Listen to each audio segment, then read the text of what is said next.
students, so as you all know, NMAT 2023 notifications are out. Form filling date is from 1st August 23 to 10th October 23. The exam pattern is like that: Quant 36, LR 36, English 36, total of 100 questions, 120 minutes. But you can choose the order accordingly. Like if you take Quant first, LR second, English third, or English first, Quant second, you can choose the order any way you like. There is no negative marking, and +3 for every correct answer. But the important point is you cannot move to next question without answering the first question. So you have a total of 70-day exam window, 10th October to 19th December 2023. In that you can take exam 3 times. One is the main attempt and 2 are retakes.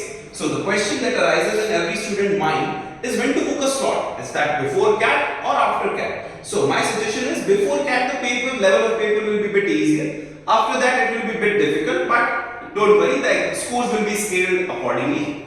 Then take test from home or from center. So if you belong to a metro city or the center is near your home, then you can take it from the center. Otherwise you can take it at home. So this is all about NMAT 2023. All the best.